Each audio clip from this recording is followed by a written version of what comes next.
Okay, so you spoiled my first question, which was supposed to be an icebreaker. Sorry, I'm joking. Yes, of course, you're right. yeah, so okay, pleasure to introduce to have Pat Sunil Roy, who is the next speaker, and he will talk about how to tell a tale of two tales. So thank you. It's an honor to get an invitation to this meeting, because the speakers are of, except me, of course, are of really great quality. So I have to really try hard to give a good talk. And thanks Apurva and Aditya for inviting me. And of course, it's a pleasure. So yesterday there was a party and I partied till 12. So if my voice breaks or anything, it's the party's fault, not mine. So it was my son's 10th birthday. So that's why we partied till 12. So anyway, this is about a tale of two tales, and this is just a catchy title to get everyone's attention. And this picture, by the way, as someone already mentioned, this was not drawn by me, but Sukumar Ray, who was the father of Satyajit Ray. And by the way, is my voice clear? Yes, yes. Okay, yeah. So, he was quite a scholar, and he was a poet also. He used to write satirical poems. And this picture is from one of the satirical poems that he wrote. And somebody already told the name, but others who may know it may also try to guess it. This is supposed to be my icebreaker to ask which poem this is. So anybody else wants to try who didn't perhaps hear the answer?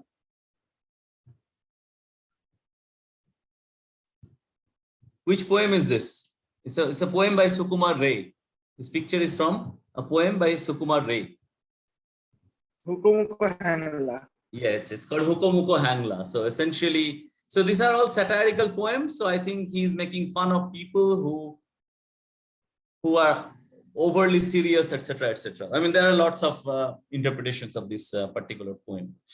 In any case, so this has two tales. So the poem ends with the statement that I only have two tails. What would I do, or something like that.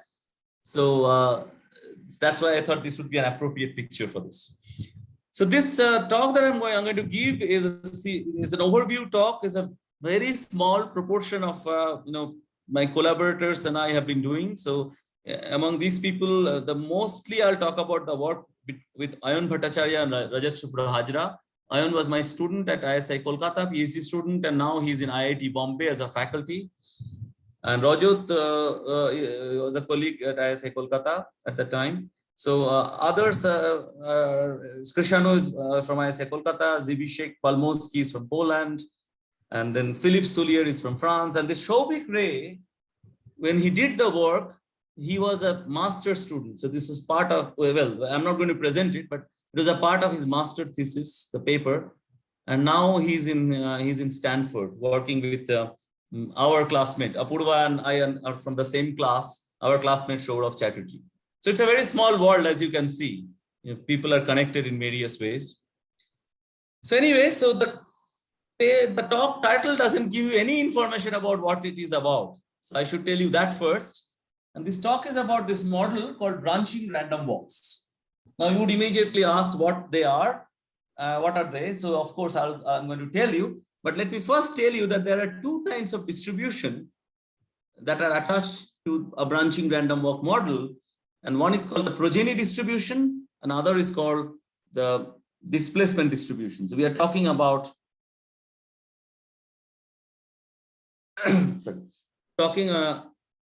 about the tails of these two distributions. So in any case,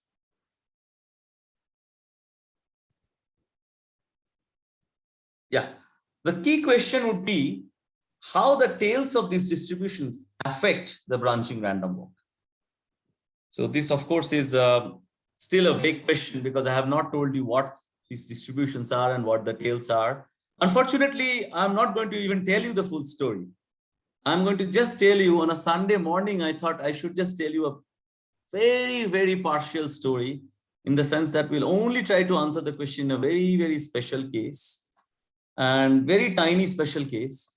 And in the end, if time permits, I'll tell you a little bit about how to go beyond the special case itself. Okay. So on a Sunday early morning, I think it's better that we do that way. Okay, so what is a branching random walk? So a branching random walk, roughly speaking, is a growing collection of particles or organisms, which starts from a single particle or organism, of course, and branch and spread independently of their positions and other particles. Now, this is a vague description. I'm going to be more precise and more mathematical later. But as of now, let's think of it as a model for growing particles or growing organisms.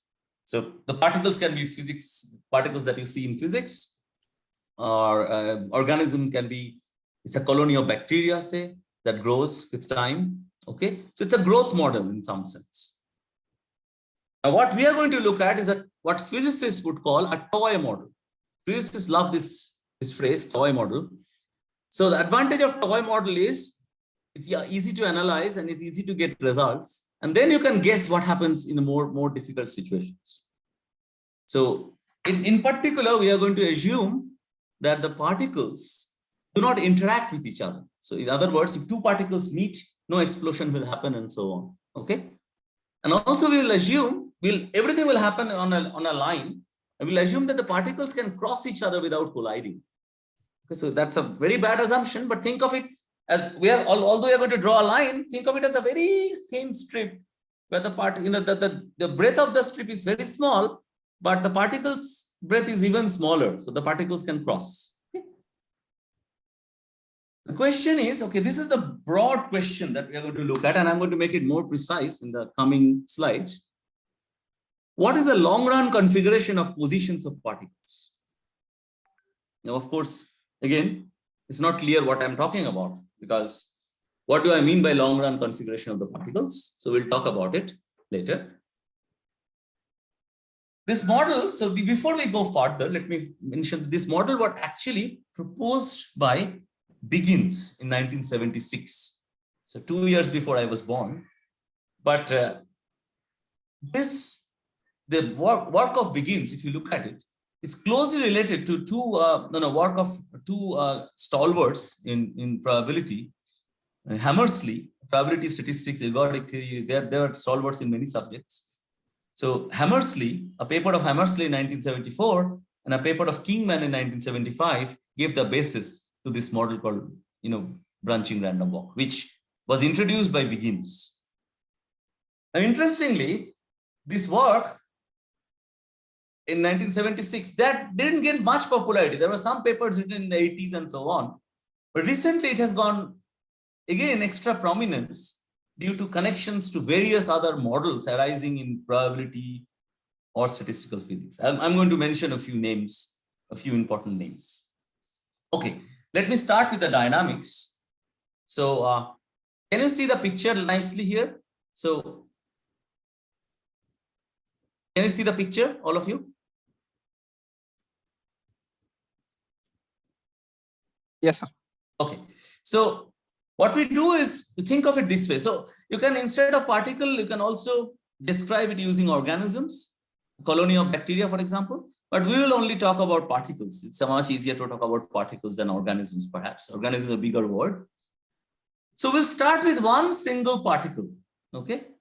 And everything will move on the real line. So the particles will move on the real line. So the single particle that we start with, this is at time 0, okay? This particle is at the root, origin. So this particle is called the root. It's at the origin at time 0. So at time 0, the particle is at the origin. Now, time for me would be discrete. Instead of time, you may call it an epoch, okay? At time 1, what will happen is the following. At time 1, this particle will split into a random number of particles following a distribution called progeny distribution, okay? And each new particle will make a random displacement on the real line, independent of each other, and also independent of the number of particles, new particles formed. So independence of the splitting mechanism. This particles movements will be according to a continuous distribution or displacement distribution. So the first one, progeny distribution, is the discrete distribution, which gives you how many particles are born. And then second one is a displacement distribution, is a continuous distribution. It can also be a discrete distribution, but it's not necessarily a discrete distribution. So it can be a continuous distribution. Now, each particle at time 2, now at time 1 in this picture, there are 3 particles. 3 particles were born from the time 0 particle. Each of them will now split into a random number of particles. Now the point is that it can so happen that one particle doesn't split, it just remains as it is, but moves. This particular particle, the first one towards the left, can you see the cursor? Yes. Okay, so this one that I am now showing you, that one split into 2 and moved. This guy didn't split, it just moved. And this guy too, it just moved here. Okay, it can happen. It can even happen that somebody just dies off. There is no so-called offspring particle. There is no splitting or anything, just dies off. That can also happen. All of these things can happen. But the point is, after splitting into a random number of particles, each new particle will make again a movement on the real line, independently of each other, and also independently of the branching mechanism or the splitting mechanism of these particles, and they will go somewhere. So basically, sorry, one Yes. quick question. So basically, what you're saying is Yes, so given a particle at a given time and a given position, all its descendants in the next time inherit the position as well, and then to that inherited position you add the same. Yes. I'm going to. That's precisely what you're saying. I'm going to mention in the next slide. More precise. Okay. Yes. Thank you. Thank you for pointing this out. Yes. So basically, what happens is each particle from the parent's position moves to some other position, and I'll make a distinction between displacement and position very soon. Thank you. Thank you for, This is just a broad overview of how the system moves. This is the picture, but this picture is sort of confusing because when you see it, you don't see this picture. When you see the particles, say at time n, you see a snapshot of the particles. You just see the snapshot, namely, you just see this guy. You just see at time 3, these are the particles that are there in these positions. And you know where the origin is, so you know all the positions. Some are in positive positions, some are in negative positions, how far they are, all these things you can measure. But problem is that you don't know which particle is which particle's brother, which particle's cousin, which particles, etc., etc. Okay, so you don't know the genealogy. So for example, this one, you know the genealogy. For example, you know these 2 are brothers. Okay, these 2 are brothers or sisters. Okay, or if you look at this guy and that guy, they go back long. They have a common grandparent or some such thing. So this genealogy you have in this data, in this picture, but when you actually see it, you don't know the genealogy. You just, when you observe it, you just observe this thing. Okay, is that clear? You just see the particles at time n. And of course, when n is large, you will see a lot of particles because every particle is splitting. So you'll see a lot of particles. And then you will ask, okay, how will the picture look like if you run it for a very long time? So these kind of questions we'll try to answer. Is the model clear before I move on?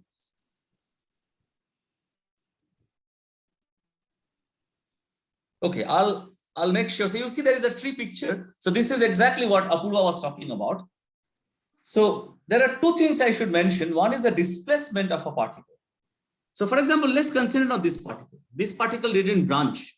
It just moved from this position to this position. So this amount that you see here is a displacement of this red particle from its parent.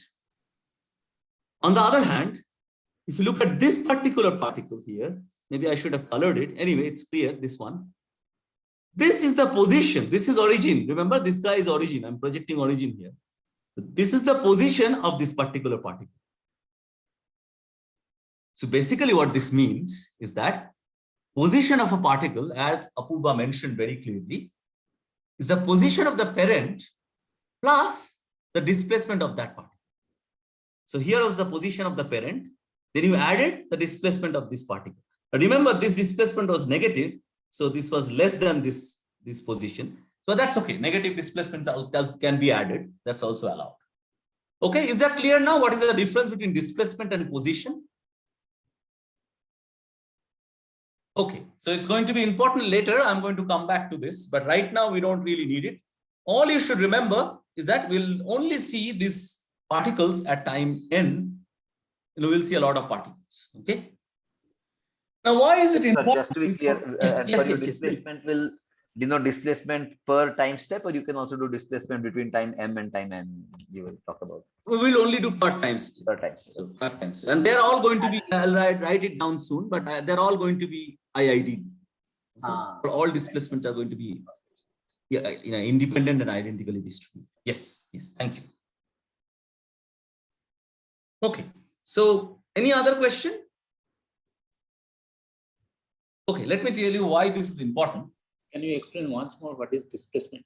Yes, yes, please. Thank you for asking. So suppose this particle, think of this particle that I'm pointing now. Okay. This particle somehow didn't decide not to split. So decided not to split. Sorry, didn't decide to split or decided not to split. It shouldn't be a double negative. So it just stayed put. So it remained one particle. And then it moved this much. How much? This amount, the one that you are seeing in this picture. This is the displacement of this red particle. Okay. Whereas, if you look at how far it is from the origin, this distance is the position of this red particle. I'm showing it here in another particle. This is the position of that particle. This particle has no progeny, means Displacement, no, displacement just means displacement from the position of the parent. position of the parent. Okay. Okay, so the parent was here, so parent projected is here, and then this much this particle moved. Is that clear now? Clear. Right? Yeah, it's clear. Okay, good. So for example, if you look at this guy, this particle, this branched into two, right? Branched into, or rather split into two. So then splits into two, and then this much is the displacement of this particle, and this much, negative of course, is the displacement of this particle. Okay, now it is clear. Now at time one, displacement and position are the same thing.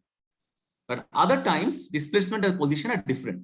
Because displacement of any particle, as I said, is the position of the parent plus the displacement of that particle. So at time one, position of the parent was 0, so it doesn't contribute. So position and displacement are the same thing. But in other times, position would mean where the particle is with respect to origin, how far it is from the origin, how far meaning with the sign, and displacement would mean how far the particle moved from its parent's position. Now, is it clear that the difference? Yes, sir. Okay, thank you. But how you decide it at time one, what should be the displacement? The displacement follows the displacement distribution. I'm going to make it more precise very soon. Yeah, that's a very good question. What is the displacement is something I have not told you. There is some random mechanism. So there is some distribution that comes in picture. Yes, that's a good question. Yeah, I'll tell you. Okay. Okay. So why is it important? Let me first tell you that, and then I'll come back to the question that you just asked and I'll answer that.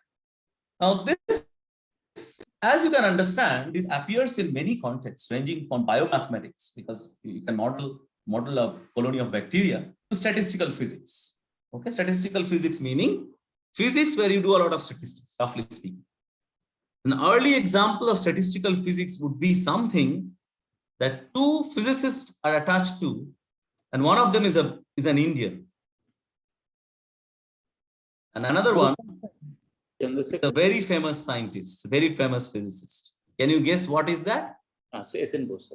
Yes, Bose-Einstein statistics. Yes, is an early example of statistical physics. Yes, thank you. So there's something called Bose-Einstein statistics. So those are examples of statistical physics, where you basically use probability distributions and statistical analysis to conclude things about physics. So you use probabilistic models to build models for physics. So those are called statistical physics. And anyway, branching random walk can be used to describe how a growing population of bacteria, particles, organisms, animals, etc., invades a new environment. Now, we will be specifically, now this will partially answer your question, I'll be making it more precise, our displacement will be power laws. And what are power laws? I'll tell you. So if you know what is a Pareto distribution, that's an example of a power law. If you know Cauchy distribution, that's an example of a power law. So power law displacements will arise naturally in ecological models. There is something called Levy flights. I don't know how to describe that, where power law distributions arise naturally. This is a model about how animals move to catch their prey. And this happens according to a power law distribution. It has been observed empirically. It's a very important model, Levy flights. It's a very important model in ecology, mathematical ecology. Now, yeah, in our simplified model, we won't have animals moving in a jungle. We'll have very simplified model. We'll only have particles that will only move along a single ray. Now, when I say ray, it's even half of the real line. So in particular, we'll make all the displacements strictly positive, just for the sake of simplicity. Okay, we'll not only move them in real line, they'll be along a particular direction.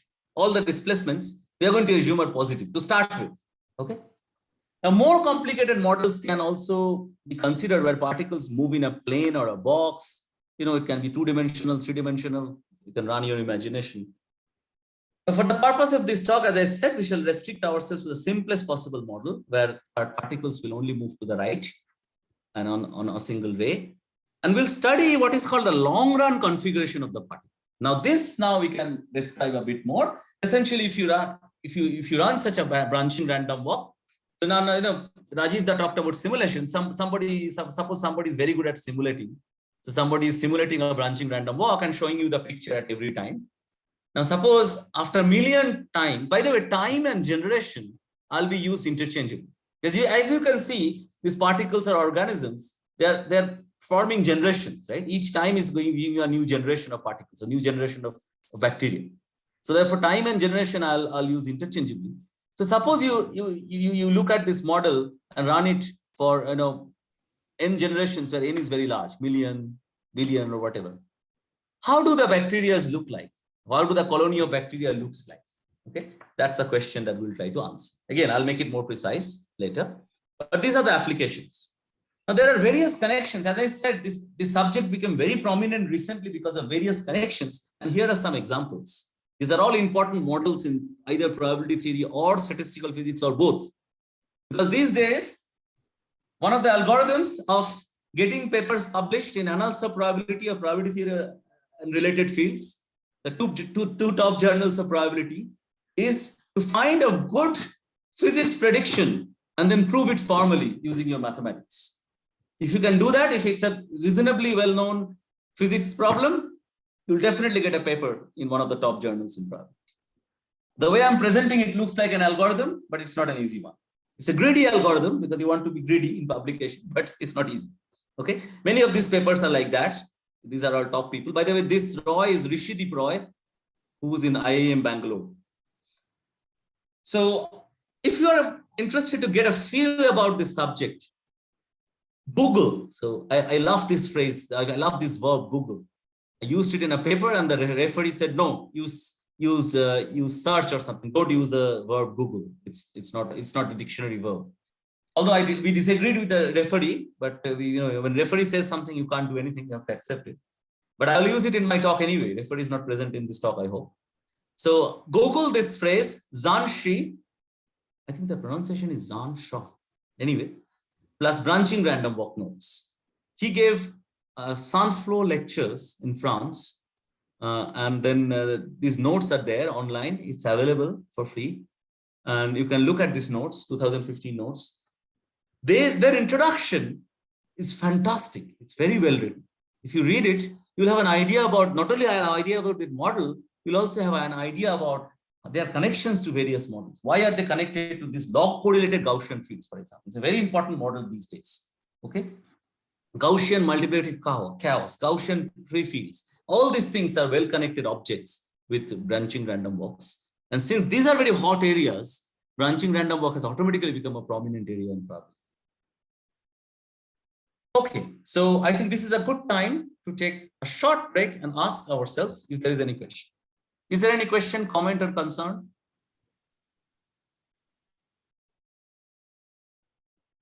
Sir, Yes, please. So in simple, as we do in the probability theory of any first course, that for the random walk, our displacements are fixed with some probability with some underlying probability distributions. Here we can take any step in any direction.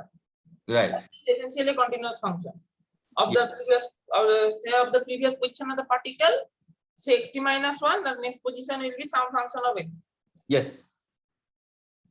Yes. So basically, if you just follow one particle, and it's genealogy.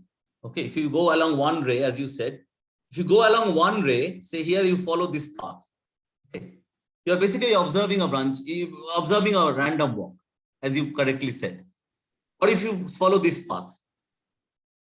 So what you are creating is many random walks branching in this picture. That's why it's called branching random. Yes. Yes. Okay. That's a very good observation. Yes. You're observing many random walks. The problem is that these random walks are heavily dependent on each other.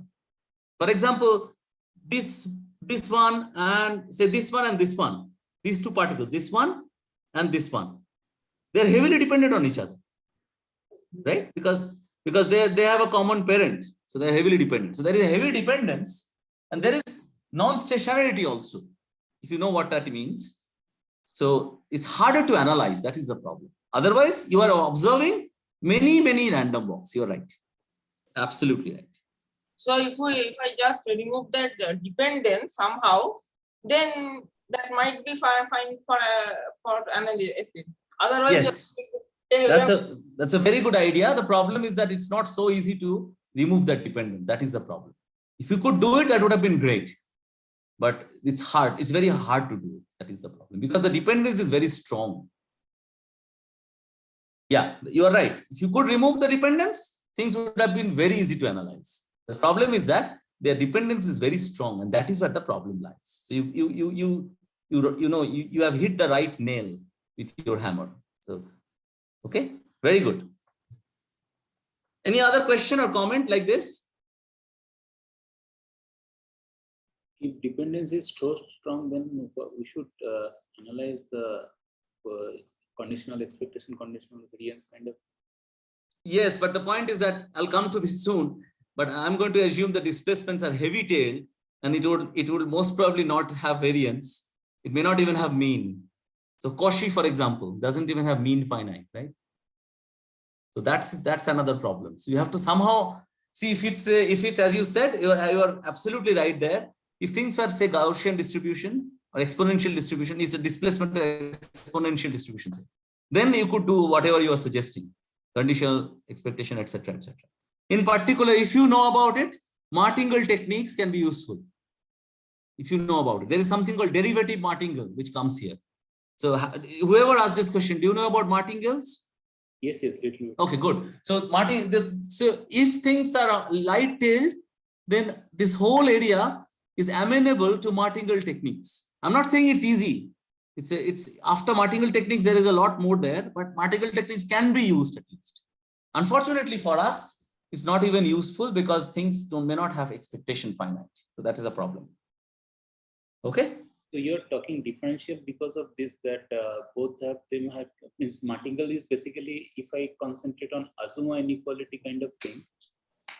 So actually, martingale is one assumption of martingale is that, so you want to use martingale, you have to use the definition of martingale has conditional expectation, right?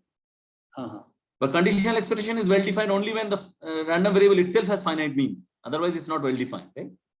True. So for us, we may not have the random variables, may not have finite mean. So it's a more fundamental problem. Okay. Yeah. Okay. Good. That's a very good question. Thank you. Okay. So we'll make two simplifying assumptions. Let's write them down quickly. One is that we are going to make very simple model. We'll assume that each particle in the system is splitting into two particles in the next generation. So in other words, we're going to look at what is called a binary branching random walk. So every bacterium is splitting into two bacteria.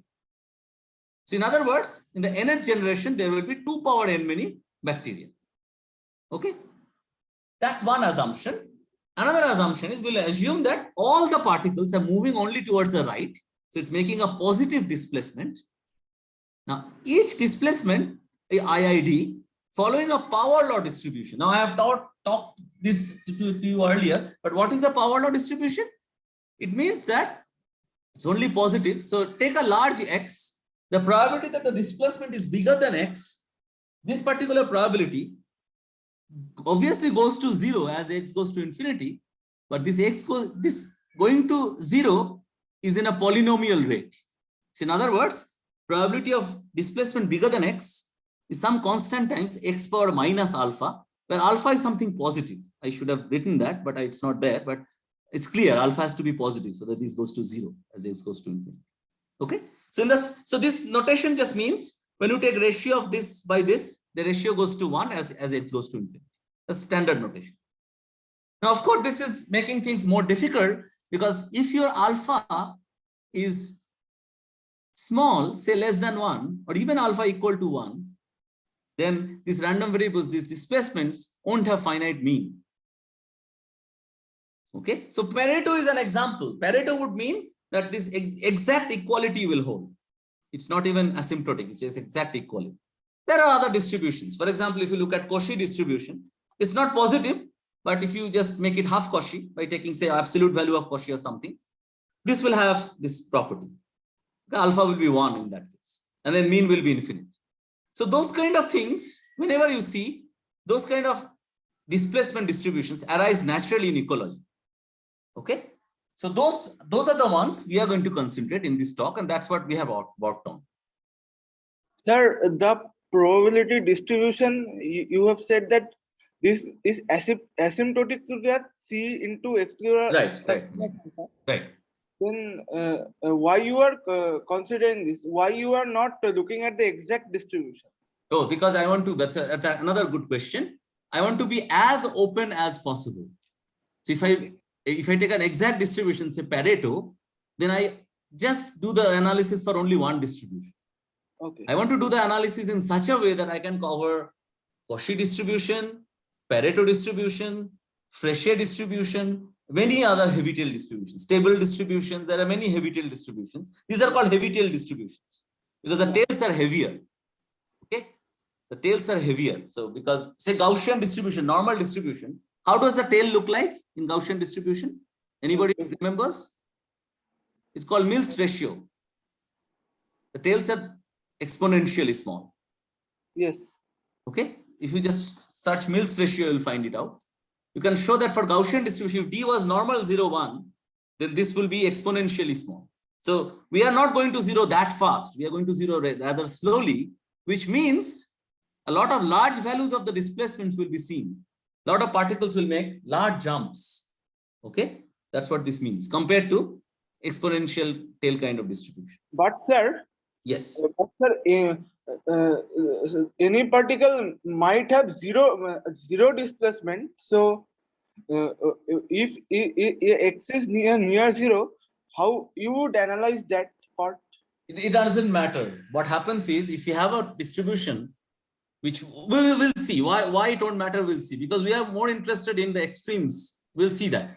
Okay, let me hold on to your question and let's move on. I'll answer it. Okay. Okay. One thing is Sure. intuition behind this writing this probability of D greater than X is Markov inequality kind of thing. You can say that, but I would say it's more fundamental than that. It basically means, see, you know this 3 sigma thing, you know, right? For normal mu sigma square, a normal random variable, say X, following mu sigma square. So maybe you're right. What you're saying, I now know what you're asking. So you're right. You're right. So I think you meant Chebyshev perhaps. Anyway, whatever. Markov, Chebyshev, whatever. Yeah. So you're right. Motivation is right. Yeah. So if you look at normal distribution, say Z follows normal 0, 0, 1. Okay. Mu sigma square is too much. Say 0, 1. You know that Z is within plus minus 3 with very high probability. Right? And that follows from either Chebyshev, or you can actually calculate using bare hand using normal tables. I don't know whether you know about normal tables anymore. New generation, you use simulations, you use programs. So using R, you can find out that probability of a normal 0, 1 random variable staying between -3 and 3 is very, very, very large. It's almost 1. But the point is, then if you have normal 0, 1 displacements, the displacements are never going to cross 3, rarely going to cross 3. But I want to model such cases where animals or organisms make huge leaps to catch their prey or something. For that, I would need some other distribution, which are called heavy tail distribution, whose tails are heavier and which tails look like exactly how you show here. For example, Pareto distribution or Cauchy distribution, etc. Okay.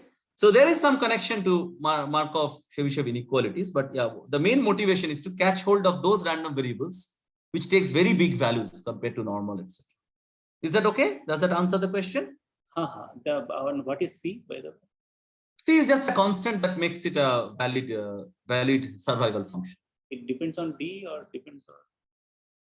It depends, of course, it depends on various things. Yeah, it depends on various things. Yeah. Okay. C is just a constant, it doesn't matter. Actually, C will have no role to play in the whole analysis. Alpha will have some role to play. C is just a normalizing constant. So if you divide, see from here you can compute the density, right? The density you should integrate to 1 and C is that constant, that's all. Okay, so that it integrates to 1. Okay, is that clear? Yeah, yeah. Okay. Just one quick question. So will the Sure, non-existence of expectation of the displacement random variable make the case more interesting? Sorry. The non-existence of the expectation of Yes, the definitely it displacement. does. Definitely Okay. it does. If alpha is less than 1, then it doesn't have expectation. If alpha is less than 2, it may have expectation, but it doesn't have variance. Many techniques that we use in probability uses either variance or at least expectation for sure. So all techniques will fail, as you said. Yes, that Right, makes it more interesting. Okay. Anyway, such models arise in ecology. I've already told you. Now the important question is, how does the system look in the long run? And what does it mean? It means that how fast does the system of particles grow as time goes to infinity? And what is the scaling limit? Now I'm going to make it more precise, but let it be like that right now. Okay. So now let me make it more precise by making it more mathematical. Suppose you are at time n, so therefore you have 2 power n many particles. Look at the position. So remember, all particles are moving towards the right only. So now I'm only considering particles on the ray towards the right. So this is origin, everything is happening towards the right. This is making the thing very simple. Now, Rn is the position of the rightmost particle and time n. Question is, how fast does this Rn grow as n goes to infinity? This is an important question, of course. In other words, you're saying, since the system is always staying between 0 and Rn, you're saying how big is the system? What's the breadth of this system at time n in some sense? Okay. Now you see, somebody was asking what happens if it stays put at 0 for some time, etc., etc. It doesn't matter. When you're looking at the rightmost particle, what matters is the tail of the distribution. Intuitively, it is clear. Okay. So it can be proved formally, but intuitively, whether it stays put in near 0 or not, whether it's lazy or not, doesn't matter at all. Okay. How fast this grows is the question. Richard Durrett, who is a very famous probabilist, he proved in 1979 and 83. Actually, he first proved in the paper in 1983, which came out later because of a very tough referee. 1979 paper, which is actually supposed to be a follow-up paper, actually came out earlier. This grows at the rate of 2 power n over alpha.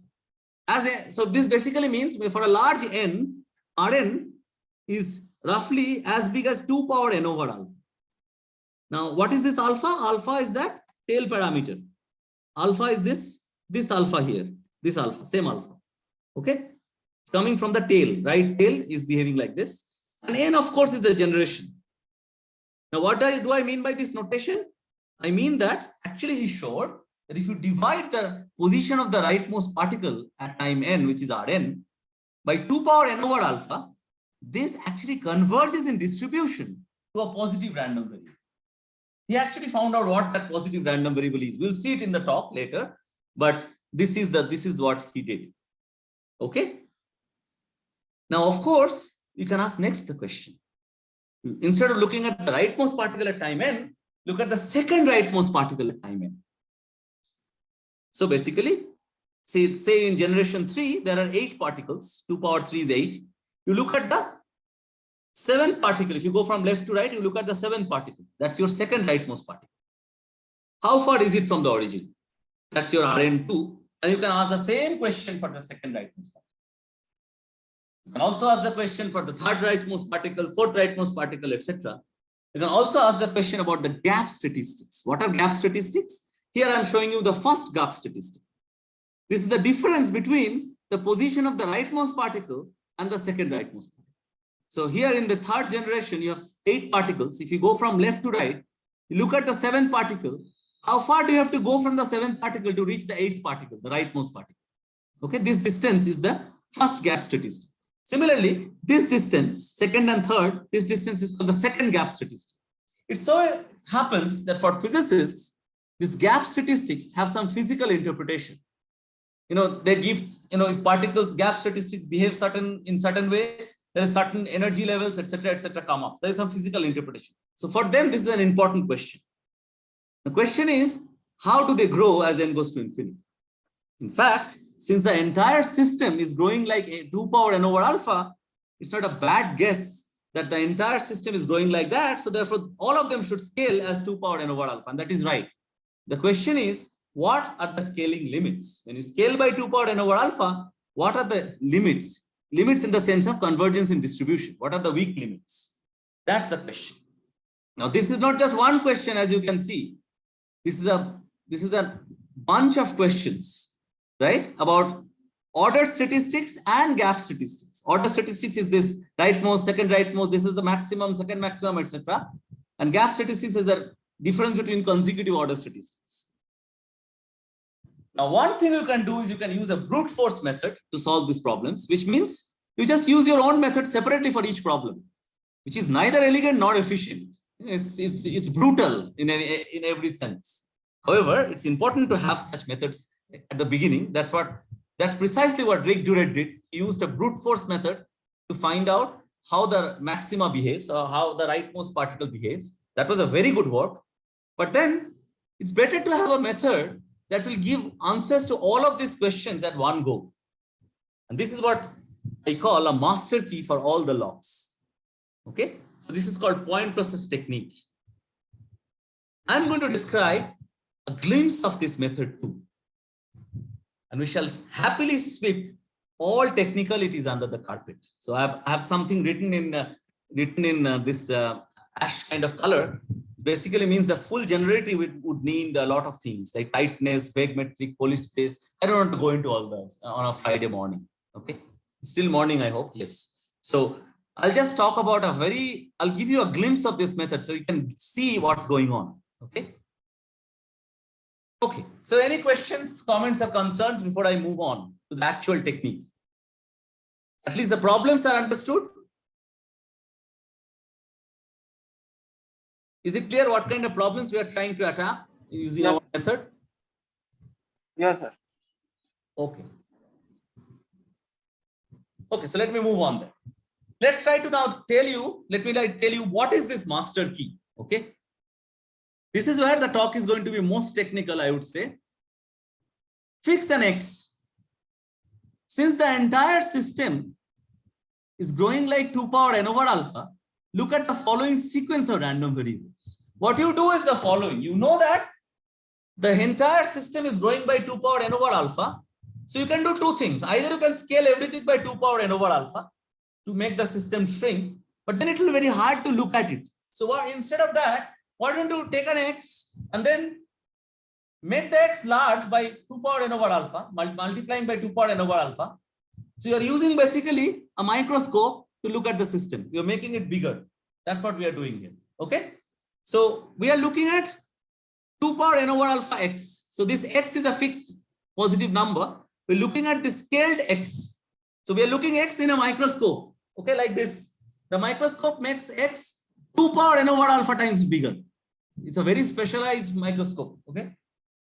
And then I'm looking at this point star, which is 2 power n over alpha times X, which is nothing but X looking through this lens. Okay, which makes it look bigger.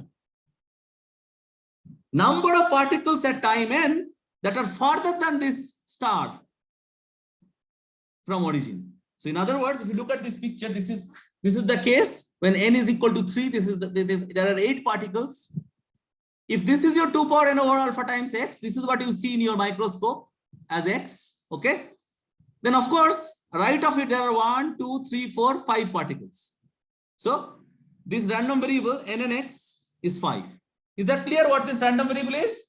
It's a number of particles at time n further than x from origin looked under this microscope that makes x 2 power n over alpha times x. Is that clear? Clearly, if you remember my x is fixed. Suppose your n is also fixed for the moment. Then what are all possible values this random variable can take? There are 2 power n many particles in nth generation. So the random variable can only value 0, 1, 2 up to 2 power n. There is no other possibility. The discrete random variable, non-negative integer bounded by 2 power n. Fine. The question is, suppose you fix x, but change your n in an increasing way. So you take n you let n go to infinity for every fixed x. So you fix x, for every fixed x, you try to find the limit of n and x as x goes to infinity. So this is the master key. Is the master key clear? So you're looking at the number of particles that are farther away from x in this microscope is cell, seen under the microscope, which makes it bigger. So x becomes 2 power n over alpha times x. How many of these particles are away from origin more than 2 power n over alpha times x? That's your number. And you are going to take the limit for a fixed x, but as n goes to infinity. Now you might say, why? I mean, how does it help? It looks quite complicated. It's a random variable that takes value up to 2 power n. So in the limit, it will take all possible non-negative integer values, right? But what is the limit and how? Okay, what is the limit is one question, and how does it help? I'm going to tell you how it helps. Okay, is the question clear? Is the master key clear? What I'm trying to achieve? Sir, Yes. yeah, why the distribution is like that? I mean, The why distribution is, sorry? why it will take a value 0, 1, 2 up to 2 Oh, to the okay. How many particles are there in a generation? Total number of particles? Sir, sir, there can be any number of particles. No, we are. Oh, okay. Let's go back. I went too fast, perhaps. Let's go back. I made a simplifying assumption. Look at this assumption. Each particle now is giving 2 offsprings only. Okay. So in the nth generation, how many particles will be there? 2 to the n. 2 power n. Yes. So this is a simplifying assumption. This was not at all necessary. I did it so that the talk becomes easier on a Sunday morning. Okay. Does that answer your question? Yes, sir. Okay. In general, you're right. In general, it doesn't have to be bounded. But here it's bounded by 2 power n because the total number of particles in nth generation is 2 power n. So here, for example, you see, I've been careful. These red are the particles. This is generation 3. Okay. So I didn't write it, but it's generation 3. So there are 8 particles. 1, 2, 3, 4, 5, 6, 7, 8. And 5 of them are right of this star. So n and x is 5. And in this case, small n is also 3. I should have written that, but it's clear. There are 8 particles. Now, does that answer your question? Yes, sir. Any other question or comment?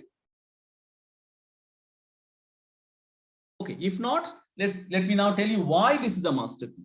Remember, last one was what is a master key? I told you master key means this. But why is it a master key? So let me now point it out.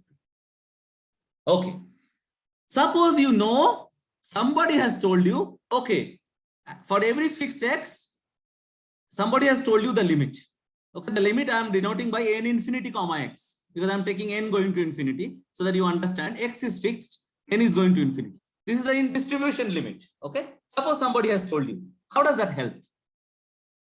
Now suppose I want to compute the duet question. Namely, I want to compute the limiting distribution of the Rn after scaling. So I look at Rn over 2 power n over alpha less than equal to x. I want to find the limit of this as n goes to infinity. That's my goal. somebody has given me this limit for every fixed x. Now take any fixed x, you look at this guy. This is same as asking probability of Rn less than equal to 2n power n over alpha times x. So under the microscope, okay, I see x, which has now become 2 power n over alpha times x. My rightmost particle is less than equal to that, which means under the microscope, the number of particles which are away from x, from origin, well, x meaning 2 power n over alpha times x, because I'm using the microscope to magnify things. That number of particles which are right of this guy, this is 2 power n over alpha times x, is 0, right? Is that clear? Rn less than equal to 2 power n over alpha times x means in the entire system is to the left of this green particle, green position, this green point. And therefore, the number of particles that are more than right, which are right of this green thing is 0. Remember, nnx was just the number of particles which are further than 2 power n over alpha x away from this green thing. Last time it was a star, this time it's a box, but it's the same green thing. Okay? So this thing, this probability is same as this probability. Now I have an advantage. Somebody has told me that this is the limit. So as n goes to infinity, this will converge to probability of n infinity x equal to 0. Right? By the way, convergence in distribution in the discrete case is same as convergence of PMFs. Right? Whose theorem is that? Can anyone tell me? In the discrete case, convergence of probability mass function is equivalent to convergence in distribution. In the continuous case, so discrete case is equivalent. In the continuous case, I can only say the sufficient condition. If densities converge, then weak convergence holds. Which follows from theorem of a very famous guy. Do you know whose theorem it is? Anybody remember Sheffey's theorem? Sheffey's lemma. Sheffey's lemma, Sheffey's theorem, whatever, yeah. Yeah, anyway, this is a side remark. So Sheffey's theorem, I just wanted to tell you this. It was a lemma, exactly. It was just a lemma, and it's actually it's a problem in Rudin's book, if you look at it. Rudin's some book, I think. Anyway, that's not a point. The point is that Sheffey needed it as a lemma, as somebody pointed out rightly. And the paper came out in Sankhya, the Indian Journal of Statistics, the ISI journal. So Sankhya, the journal that ISI published and he still publishes, has a rich tradition and rich history. Okay. Anyway, this is a side remark. The point is that because it converges in distribution, the PMFs also converge, and therefore this converges to this guy. And therefore, from here you can recover this limit. Is that clear? Now you see whatever Duret, Professor Duret did will follow from this master key. But you will say, okay, Professor Duret already did it. What's the point? Yes, the point is the following. Now look at, suppose you know that limit. Now look at this picture. Suppose you look at the second rightmost particle. Okay, Rn2, remember, is the second rightmost particle. Second rightmost particle after scaling is less than equal to x, means second rightmost particle is less than equal to 2 power n over alpha x. Second rightmost particle is less than equal to x means there are two situations. Either all the particles are less than equal to this guy, or one particle is to the right, all the other particles are less than equal to this guy. Which means either nnx is 0 or nnx is 1. Is that clear? Is this clear? Is this thing clear? So therefore, this converges as n goes to infinity to this one. Again, using convergence in distribution implies convergence on probability mass function. These are all discrete random variables. So is that clear that this is the case? Is this equality clear? It follows from this picture. Is this clear? Please ask me if you have a question. Do you want me to go over it again? Why this guy is equal to this guy here? Yeah, that will be better. Okay. So the second rightmost point, thank you for asking. Don't be shy, always ask. Second rightmost point is less than equal to 2 power n over alpha times x. Means either all the particles, so this is the length 2 power n over alpha times x, okay? Either all the particles are to the left of this guy, or exactly one particle is to the right and the rest are to the left. Right? Because if two particles go this side, then the second rightmost will be strictly bigger than 2 power n over alpha times x. So therefore, one of the two things will happen. Either all the particles are to the left of 2 power n over alpha times x, or exactly one particle is to the right, all of them are to the left. Okay? Which means Yes, sir. in the first case, in the former case, it means that the number of particles which are to the right of this guy, which is nnx, is 0. In the second case, it means that nnx is exactly 1.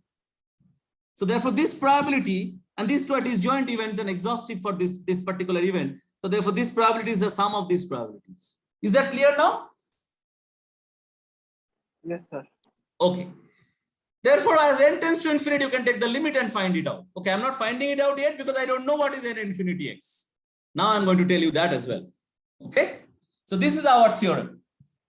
In our assumptions, exactly the assumptions that I have told you, if you look at nnx, which is the number of particles at time n further than 2 power n over x times away from origin, then as n goes to infinity, nnx converges in distribution to n infinity x, where n infinity x has a representation. It looks like a sum of 1 to px of 2 power gi. Now I have to explain to you what are these things. GIs are geometric half random variables. Now geometric, as you know, has two conventions. Either is the number of tosses to get the first head. Suppose you have a fair coin, number of tosses to get your first head, or it's the number of tails before your first head. I'm taking the second one, number of tails before your first head when the coin is fair. So my geometric half random variables can be 0, 1, 2, etc. Okay. And I have a sum of 2 power geometric random variables, but randomly many. How many?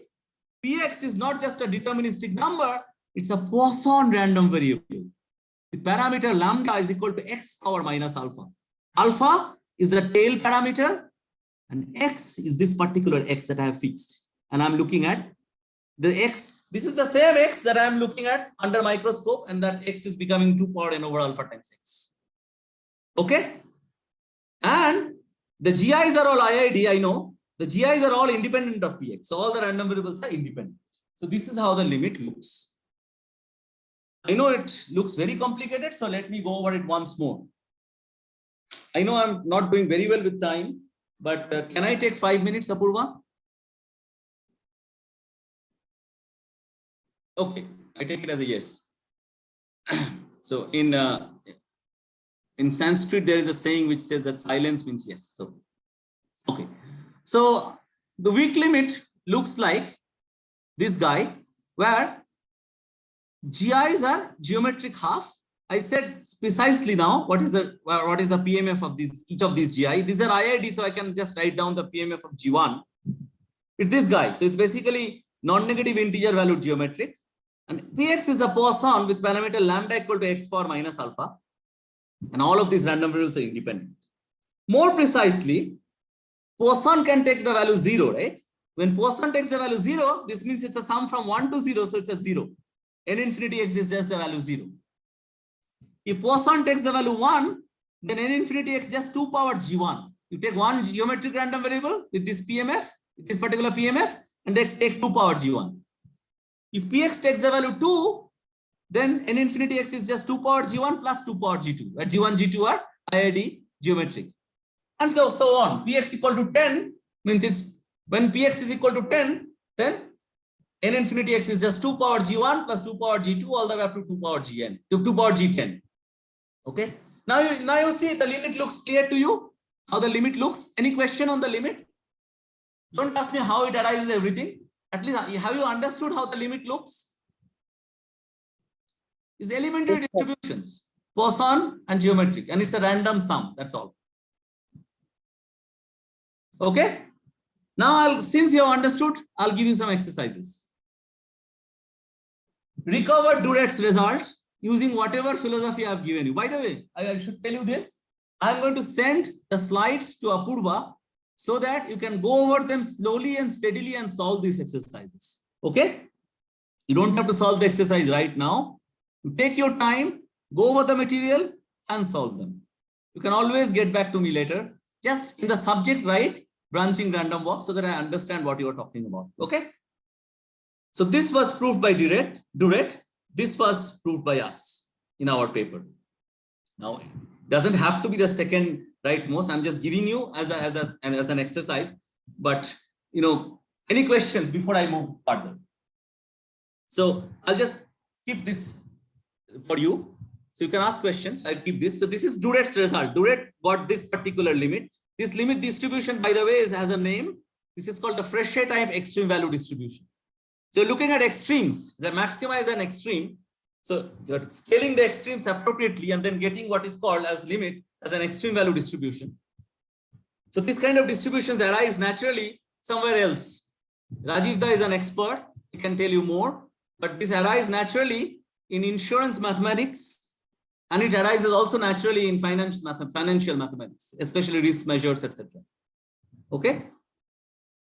This distribution, however, doesn't arise naturally in other places, but here this is again not so difficult to compute.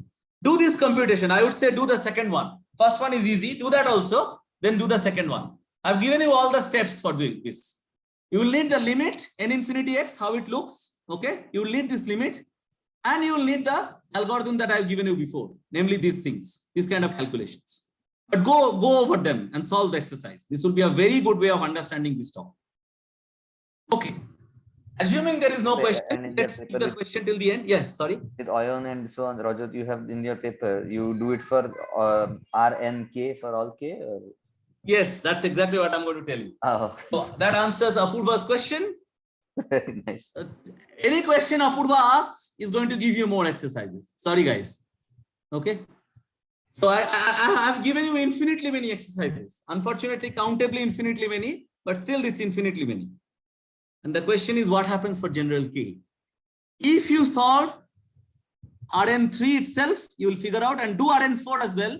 You will realize that, interestingly, this is a completely probabilistic question, but partitions of K become important.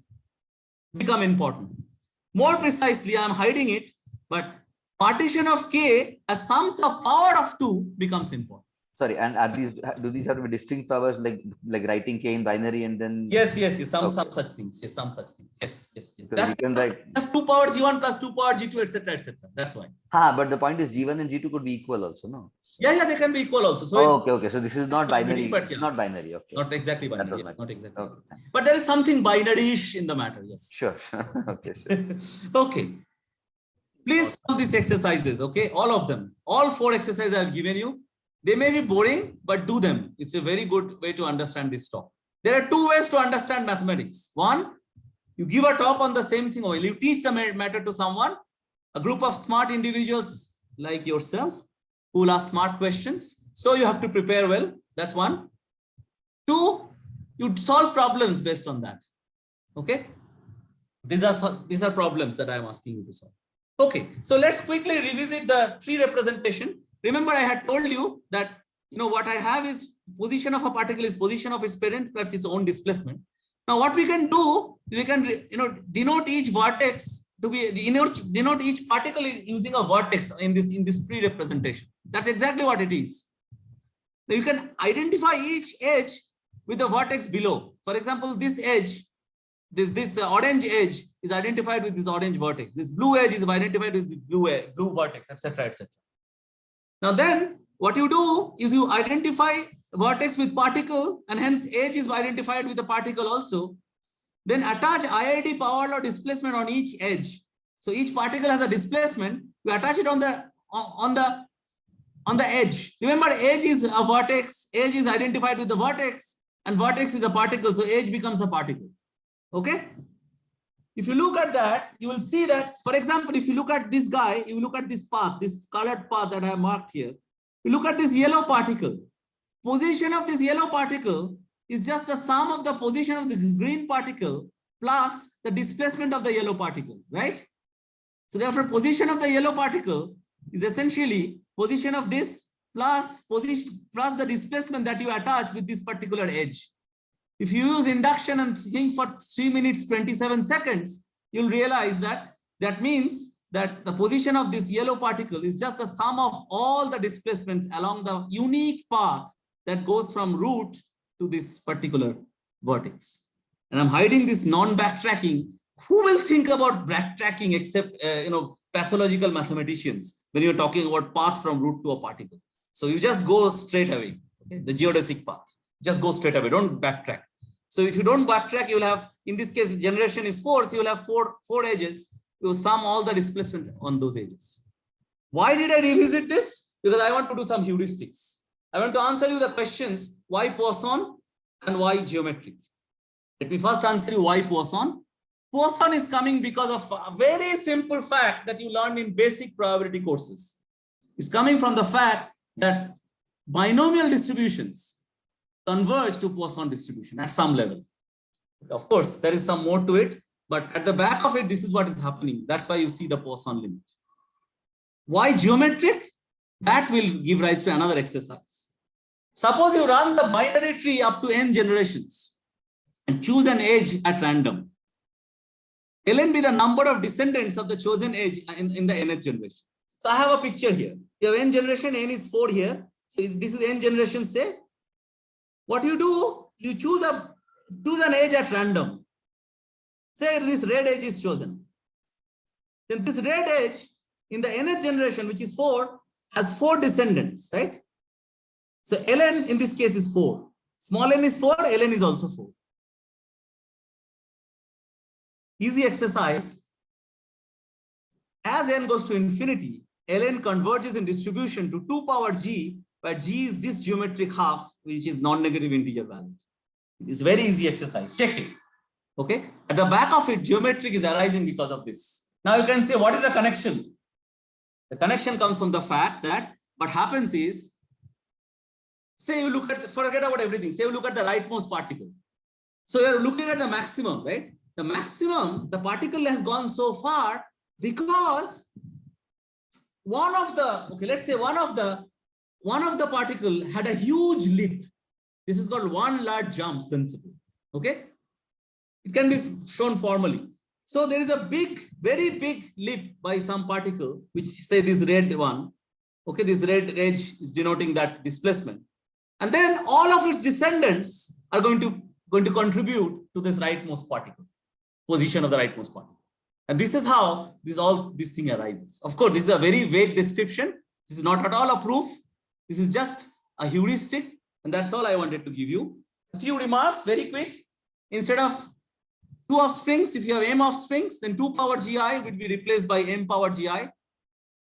If the branching happens according to a branching process, which progeny mean bigger than 1, so supercritical branching process, then 2 power gi will be replaced by mu power gi, where mu is the progeny mean. Remember, for binary, progeny mean is 2. Okay? Displacements need not be positive.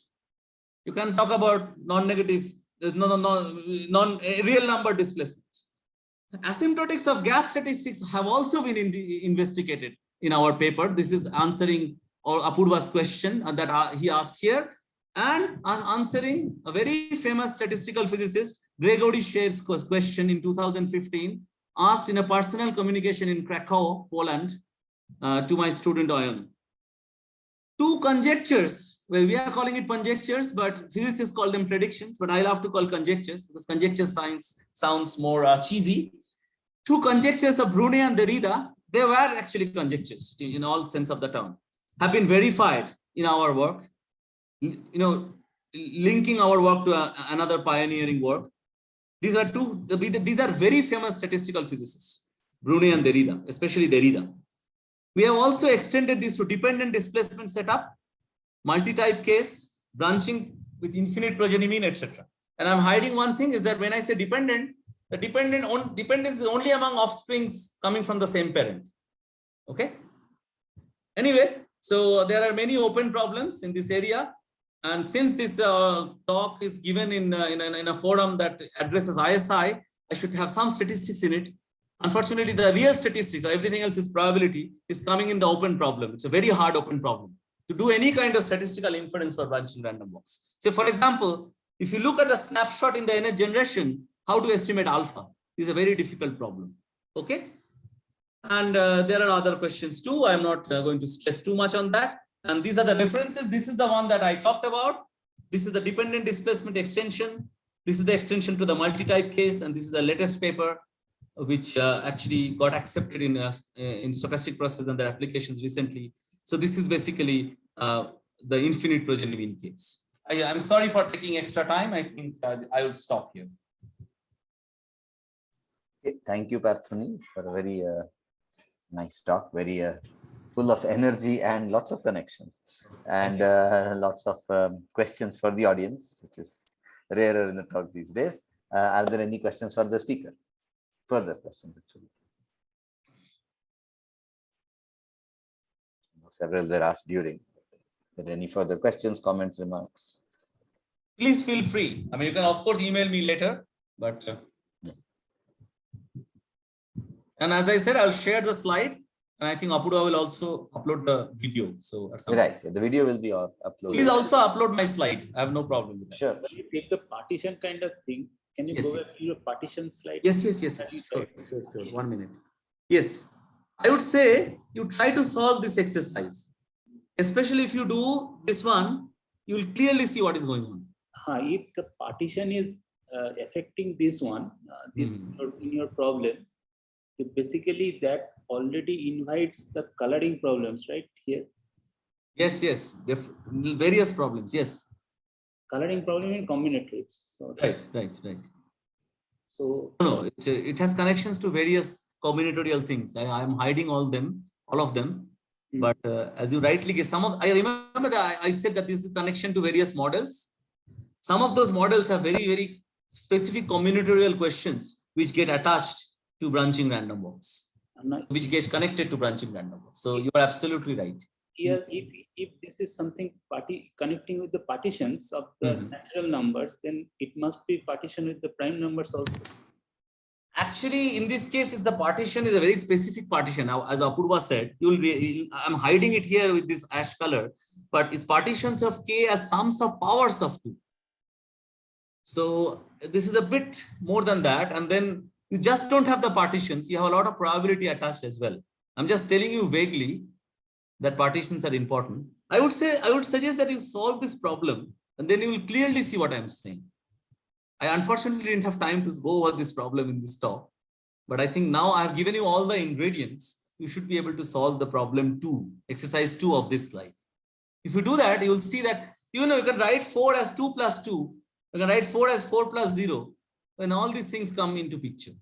For example, 3 can be written as 1 plus 2 and 2 plus 1, right? So these things will be important. So Well, I am telling because I have some interest in set of positive density and some smaller density kind of things. So okay. So yeah, I understand what you mean. We haven't found anything with density here, but like these kind of things, right? Cesaro sum convergence is equivalent to what you're saying, that kind of things. So perhaps but we haven't found any connection. Maybe there is some connection. Who knows? Yeah. There are lots of things.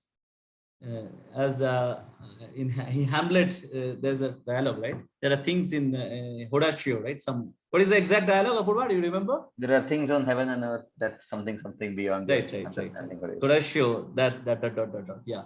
So there are many things. And I always say this, mathematics is not an invention. It's a discovery.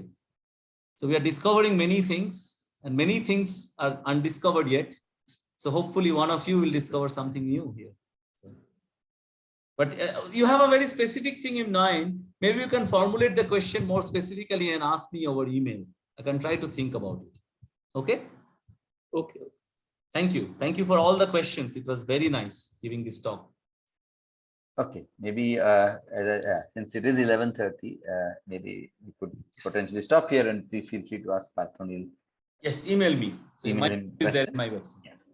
So let's thank the speaker once again for a very engaging talk, very nice talk. Thank you. Okay.